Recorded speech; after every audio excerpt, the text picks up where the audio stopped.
Employment-based fifth category, as you know, when you are adjusting or you're getting a green card in the United States, there are different categories. One of them is employment-based, and there are 5 different categories. One of them is the E, is the fifth one, which is this one. So E, it stands for employment, B for based, and 5 for fifth preference. It's for foreign investors seeking to come to the United States as permanent residents. History, as I mentioned, I'm going to give you brief history so you kind of get a sense of why this last, the latest reauthorization or the new regulations is such a big advancement, and we are all celebrating. Of course, it could be better, but we take what they give us, and they've done, I think it's a fair compromise in approving these. So the EB-5, Immigrant Investor Program, was created in 1990 under the Immigration Act of 1990, AMAC 90. It was created, the same regulate or requirements had been in the book since then, meaning people have to invest a specific amount of money in a business in the United States and create 10 jobs for US citizens or permanent residents. At the beginning, it was only direct investment, meaning people were investing themselves, creating the business, and making sure that they not only invested the amount of money that was required, but also creating the 10 jobs within 2 years of the petitions being approved. Then in 1993, the investor program created the pilot program that established the regional centers. It is funny because you see regional centers had been in the book since 1993, but they didn't become so famous and so utilized until 2006, 7, between 7 and 9. So for the longest time, they were underutilized,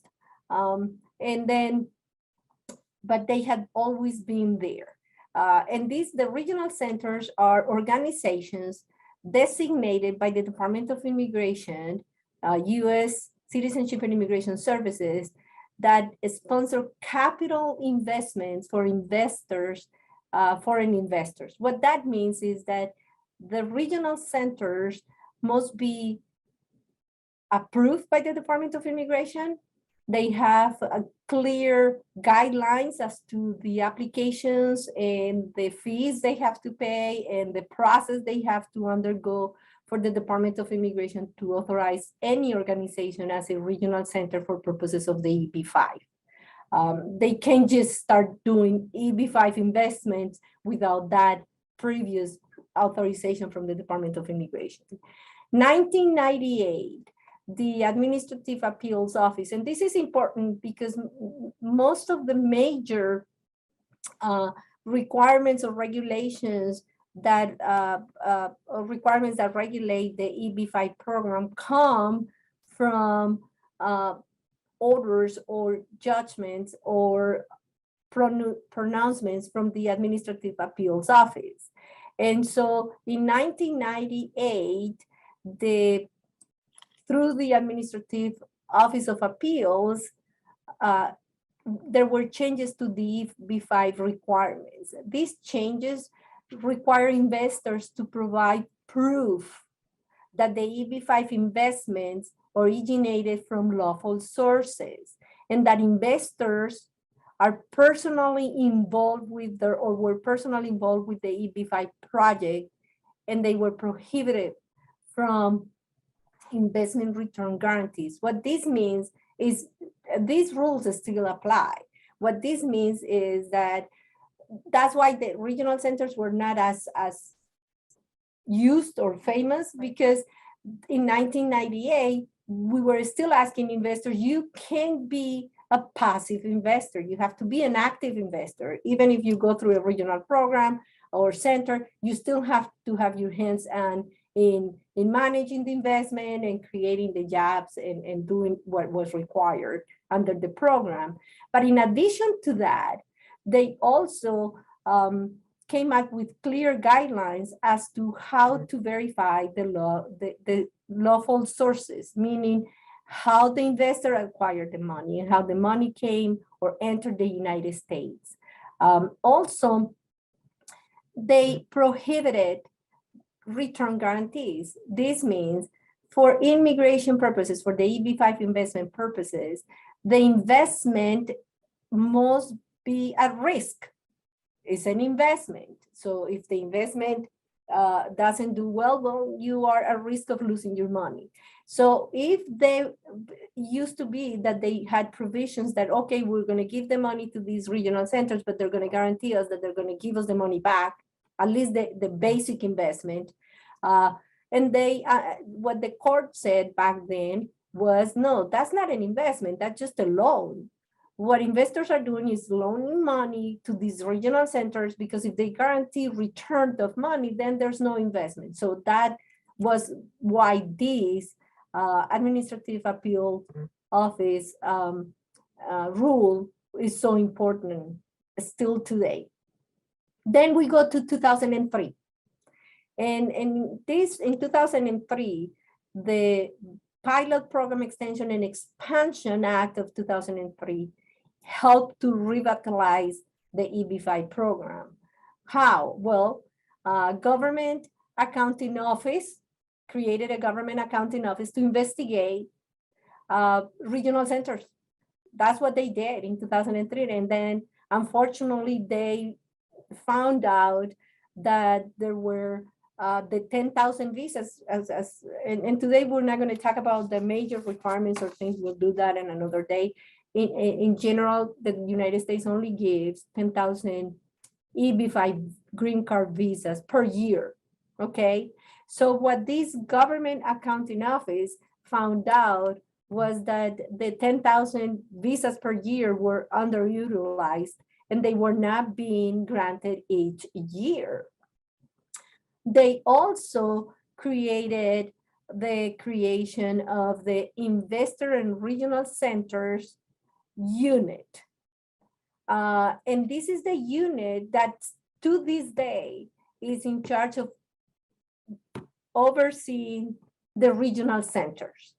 So two major things in 2003 was they realized they were not using all the 10,000 visas for many reasons. They were not making this program easy. Like an attorney, I was speaking to an attorney once, and he said to me, they managed to create a great program, basic program. You invest in the United States, create 10 jobs, and you have a green card. To make it very difficult, cumbersome, and almost impossible to understand. So, and every year they are a different layer. So that's why we're here. And you need an attorney if you're going to do an EB-5. This is the mega visa, as we call it, exactly. The good thing about this in 2003 is the unit, the Investor and Regional Center unit, because then they also found out that there was a little bit too much fraud in these programs. So the USCIS unit start overseeing and making sure that investors were protected from deceiving practices in the industry.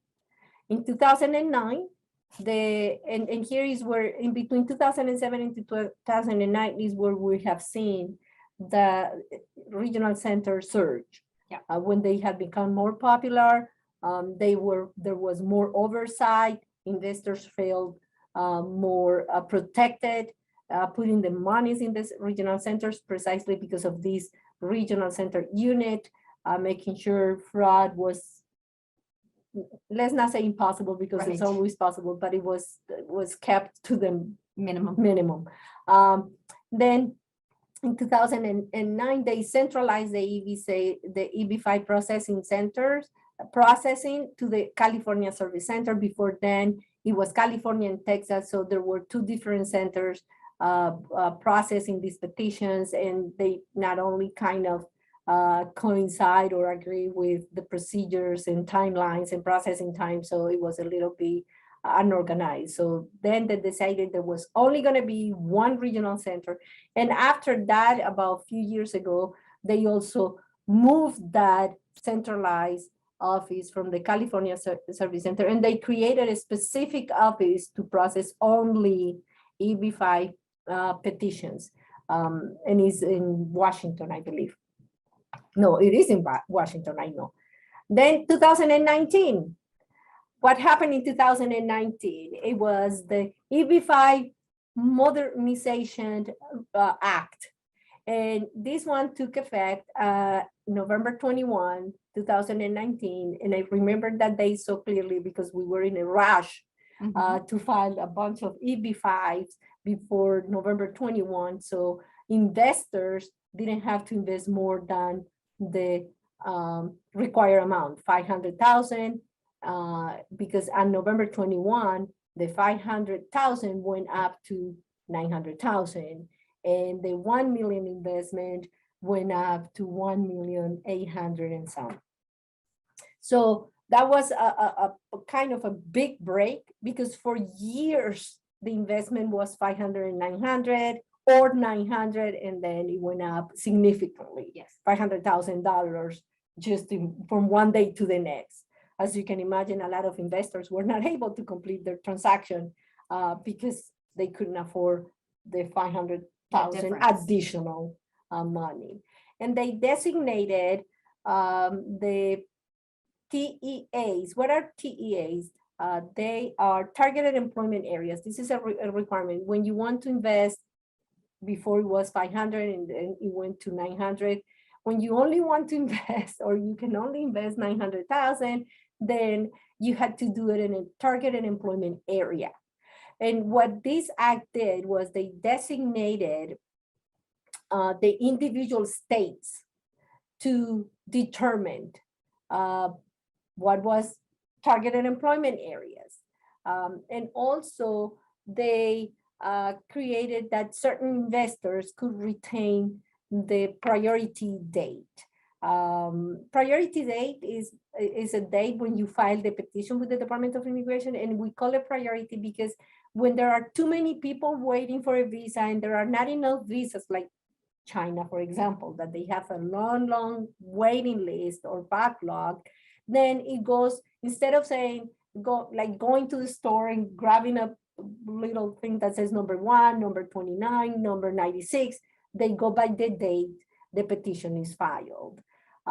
So these three things happened in 2019. Then 2021 came along, and this is a pilot program. Remember, we talked about that it was the pilot program created in 2003, which means every year the USCIS had to reauthorize the program. Reauthorize means you can continue to function and receive applications and grant green card petitions based on this. Well, they had to reauthorize it, and the deadline came on June 30th, 2021. And Congress couldn't come to an agreement, so they did not reauthorize the program. And then since June, the program was suspended. Since June 30, 2029, until now, we were not able to file any more petitions with the regional centers. That's the program that was suspended. The direct investment, when people open their own investments, invested their own business and invested the 500,000 or 900,000 or whatever amount of money was required, they could still do those. And there were still filings for people doing their own business in the EB-5, but the regional centers, which is the method most investors are using to do the EB-5 investment, they were not reauthorized, so they had to stop providing services, creating projects. We had to stop filing petitions with them. But what makes it worse is that all the petitions that had been filed previously with the regional centers, they were suspended. So we do have a bunch of EB-5 petitions that were suspended for all this time. They were not being processed, and people couldn't complete their green card process either.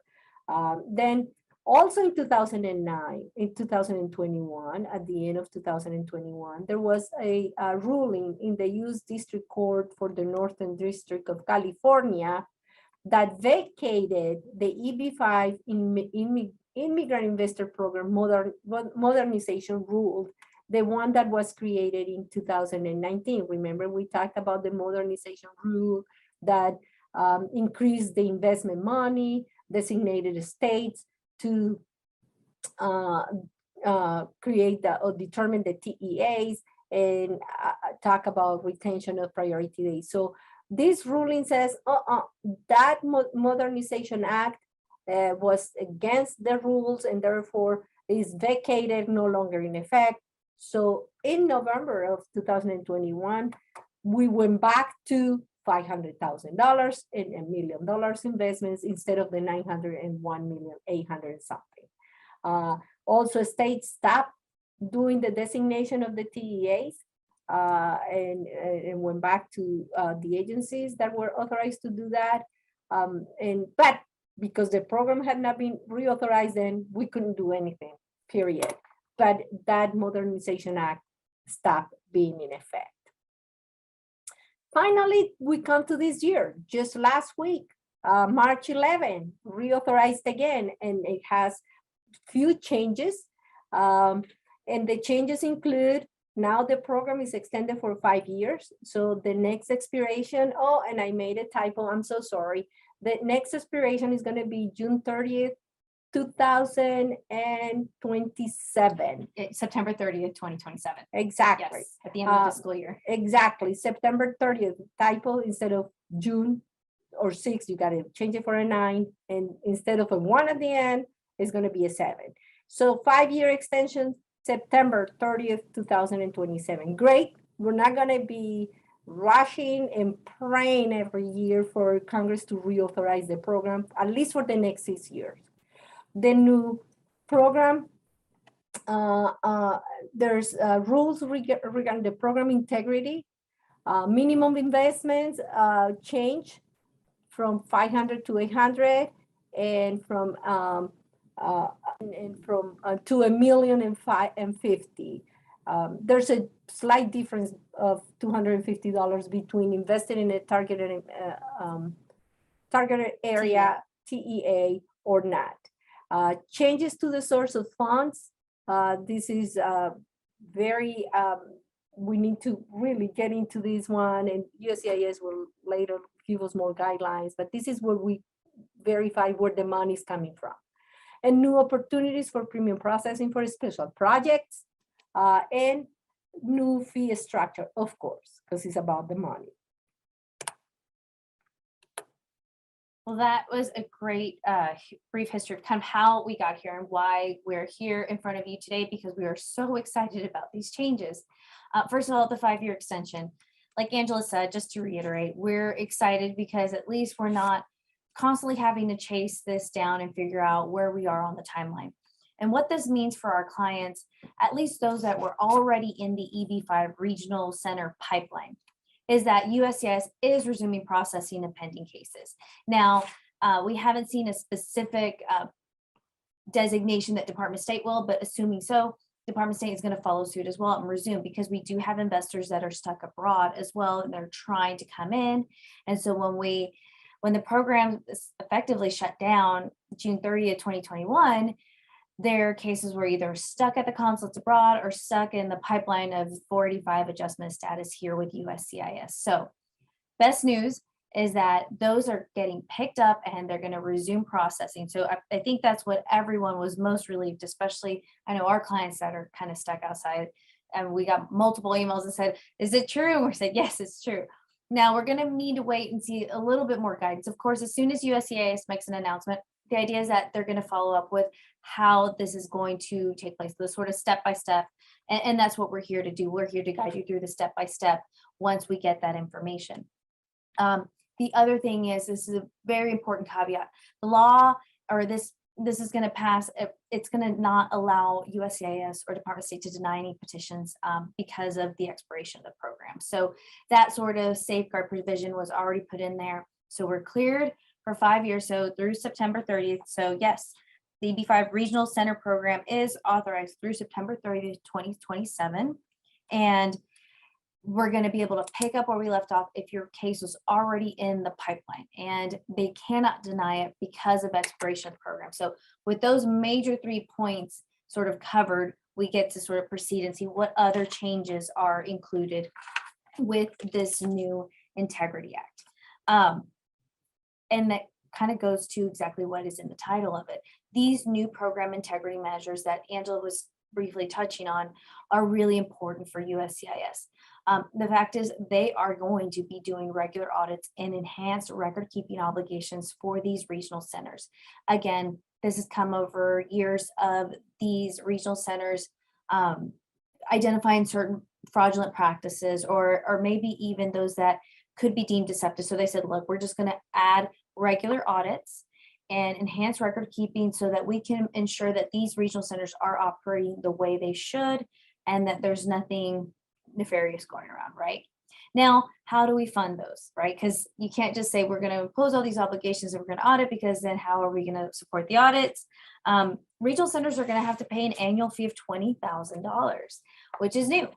Now, if the regional center is smaller and they have 20 or fewer investors, that is going to be scaled down to 10,000 per year, per annual year, right? And those are going to be going to what's the EB5 Integrity Fund. So like the word suggests, we're going to keep the integrity of this program, and this is how they're going to ensure it is through the creation of the EB5 Integrity Fund, and it's going to be funded by these regional centers through their annual fees. Another very, very important safeguard for foreign investors. And this is where I think they're trying to cover those that were deceived or that maybe had been misinformed or sort of rushed through and made to think that this is pretty standard. What happens if we have good faith investors that go through everything and somehow they were defrauded, or somehow they were led astray and something went wrong on the regional center part of it? So good faith investors are going to be allowed to complete their permanent residence process, even if there is termination or debarment of an EB5 regional center, and or regional center program expires in the future. So like what we just happened in June. So that's really important, because a lot of investors, I think, were a little wary because they said, wait a minute, I could put all my money, do everything right, and if something happens with the program and they're debarred, I still don't get my green card. Correct. Even though in good faith they've done everything in terms of giving you where the source of funds are, putting away this money, putting it at risk. So this is another safeguard, which I think we applaud and we're very grateful for it, as are our clients, because this is going to allow us this sort of good faith investor provision that'll be built in and will protect them. So it gives them a little bit more comfort, I guess, in wanting to invest. And what do we want? We want more investment capital here in the United States. So as Angela mentioned, the new investment amounts, I mean, they're clear as day right there. It's now $1,050,000 from the original million, or for TEAs from 500,000. This is probably the biggest jump, from 500,000 to 800,000. So in those targeted employment areas, But that's better than $1 million. yes, it is. Yes. So, that maybe we split the baby. I don't know, but that's where we are in terms of these increases. So what does that mean? That means we have new set amounts for investment. This is what we can go for. Now we're not having to deal with, is it going to be this? Is it going to be that? We know it's black and white what those new investment amounts are. So in terms of the EB5 projects, so beginning January 1, 2027, every 5 years thereafter, for the minimum investment amount is going to be increased. So now they've come in and said, wait a minute, you know how we had the law on the books with that $1 million investment and it didn't budge? We're going to work in a provision that's going to allow us for every 5 years to increase this amount. And how they're going to do it. So for standard EB5 projects, they're going according to the CPI, or your consumer price index. And then for TEAs and infrastructure projects, and we'll touch on the infrastructure projects in a little bit, because it's a new term, I guess, in the way this is repackaged. It's going to increase to 60% of the standard investment, minimum investment. So what does that mean? Talk to your attorney, talk to your investors, to your EB5 regional center, because we're going to be looking now at what is your project and what is that standard to come up with these numbers. But these mechanisms are being built in now, as opposed to having to wait for reauthorization. So let's see. Then source of funds. I think Angela, you had touched on that as well, because this is something that we're familiar with in other aspects of immigration law, because we work with non-immigrant visa investors. But this is the immigrant investor program, right? The EB-5, and they are really honing in on where is your money coming Yes, and the source of funds. We mentioned before that we look at one of the major components of an EB-5 petition is where the money come from and how it entered the United States. Some of the things that they are still talking about, and remember, we just mentioned, we're waiting for clear guidelines from the Department of Immigration as to how this is going to be implemented. They are prohibiting loans or gifted money. Before, for example, if a father was to donate the 500 or now it's 800 or $1 million to their son or children or child, they could do that. Now that is prohibited. Also, it is prohibited that the money is gifted and loaned, and there has to be clear corroboration and information as to how was the money acquired.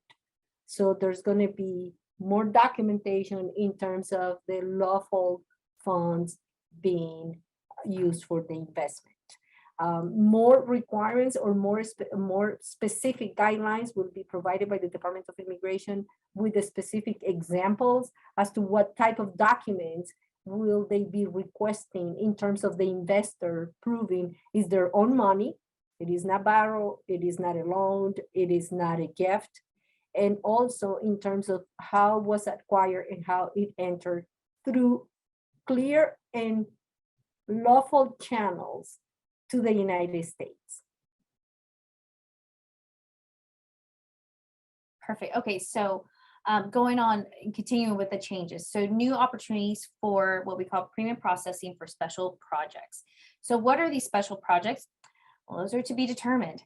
They have designated special projects under the EB-5 regional program and they're targeting certain areas. So, right, we keep seeing, if you go through, they keep talking about, we're looking at rural areas, high unemployment areas, and infrastructure projects. So what is that going to entail?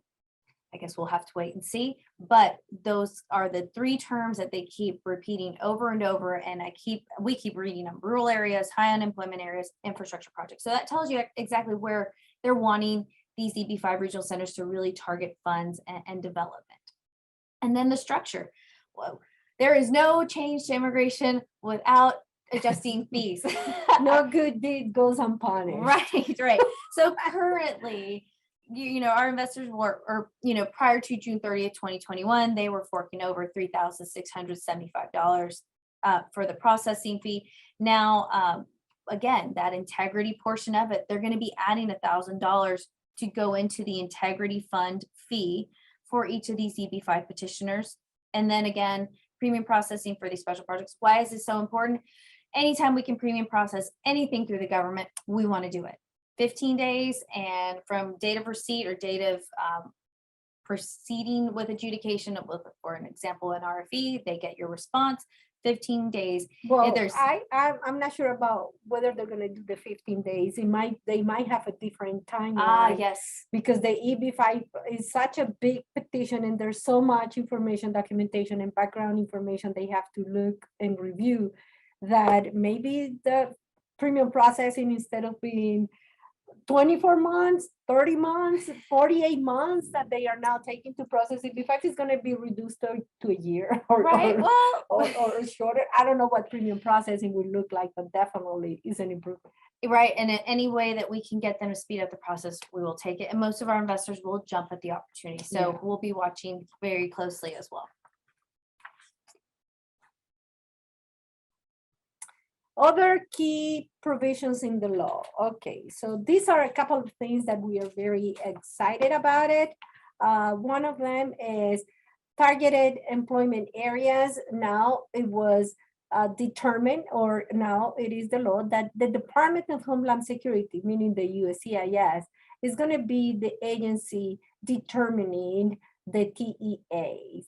This provision takes what was put before in the Improvement Act of 2019 that was struck down by the district court saying, no, this is against the law and you cannot have these changes to the EB-5 program. Well, this new law is saying, no, hold on, we want to take away the authority at the level of states or municipalities or others to determine the TEAs. And we want the Department of Homeland Security, through the Department of Immigration, USCIS, to determine the TEAs. I don't know if it is a more objective way of doing it, but definitely there may not be as much as manipulation as it used to be when cities or municipalities were in charge of determining what a TEA was. Creative thinking. thinking in terms of designations for That's TEAs. very nice of you, Michelle. Okay, allocation of the annual EB-5 immigrant visa quota. We mentioned before, the Department of Immigration only grants 10,000 EB-5 visas per year. When you think about it, 10,000 is nothing. And as you know, it is allocated on a percentage basis throughout the world. So let's say my native Colombia might get only a 1%, I don't know, but it's different percentage around the globe. So what they have done with this new law is that they are now taking 32% of those 10,000 visas for a specific type of projects. So what they're saying is that they're going to give 20% of those 32,000 for foreign nationals who are invested in rural areas. We go back to the rural areas. They want to expand these areas. So 20%, if the project is in a rural area, they're going to have some sort of priority over the other EB-5 programs or projects or investors. 10% is going to go to those invested in a high unemployment area designated by the USCIS. We're talking the TEAs, targeted employment area. So that is crucial. So then we're going to see that those invested in the TEAs might have a little bit more leverage than those who are not. And 2% will be, again, we go back to special projects or projects including infrastructure that are created or administered by state or local government entities. Okay, so there we have the Dallas EB-5 program because it is managed by the city of Dallas. What they're doing is, if they, as always with the Department of Immigration and with any rule that comes out, they have to make it a little bit more difficult than it is. So if any of these 32% are not used during the fiscal year, remember, fiscal year goes from October 1st to September 30th, then they will go to the next fiscal year, okay? So it will accumulate. They are not gonna be lost, but then the next year, the 32% might have more visas available because the 32% was not completely used the year before. And if at the following fiscal year, they are not using the total number of visas that they might have access to, then these 32% or whatever remainder of visas that there might be, they will be allocated or distributed among the other all. We'll go back to the 10,000 slots.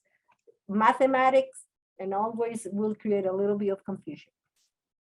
Other key provisions, okay, we'll continue with this.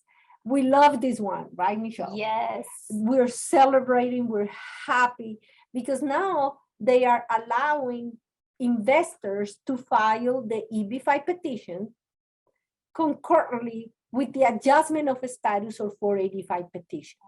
It has always been the rule that you have to file the EB-5 and you have to wait 3, 4, 5 years, whatever number of years the Department of Immigration takes to approve these EB-5s before you can file your adjustment of status And so now they're saying if your priority date is current, which for some countries is not, we go back to China, and now it's India, and there's another country, can't remember off the top of my head.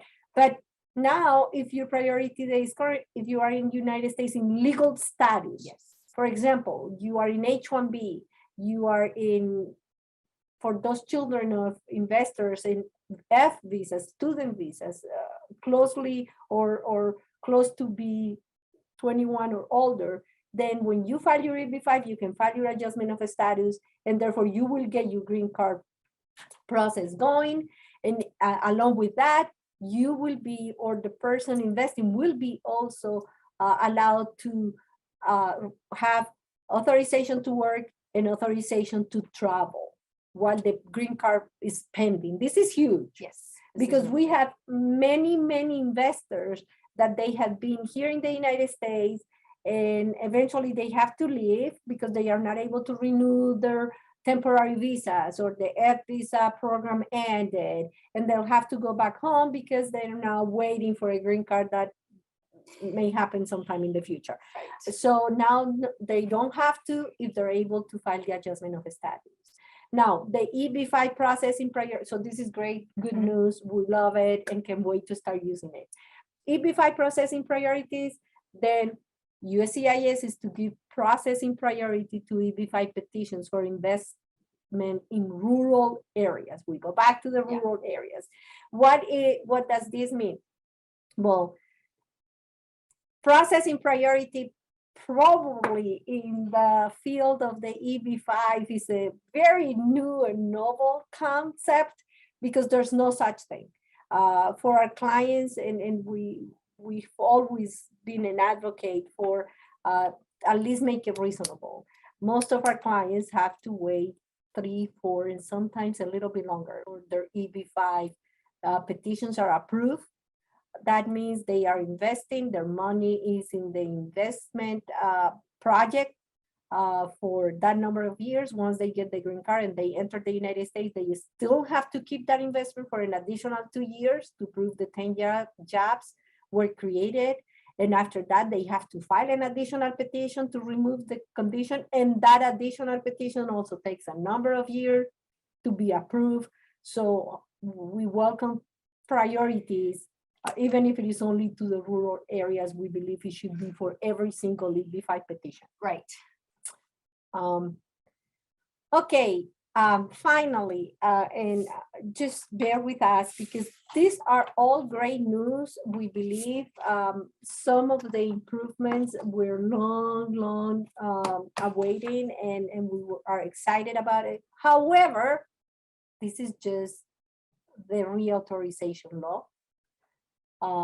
USCIS is to issue policy and processing guidelines to implement the law. That means that even if we're ready to run with this and file a bunch of things and do additional petitions or whatever, we can't until USCIS comes out with clear guidelines as to how they're going to roll out this program, specifically how they are going to start again processing the cases that they had suspended since June of last year, which they just had on hold. Normally, after a new law comes out, USCIS has about 60 days to come up with new guidelines and information. So we will be closely watching these developments, and as soon as we know how this is going to work, then we will do another EB-5. We'll give you more information on the requirements and how we are going to move forward with this. Questions?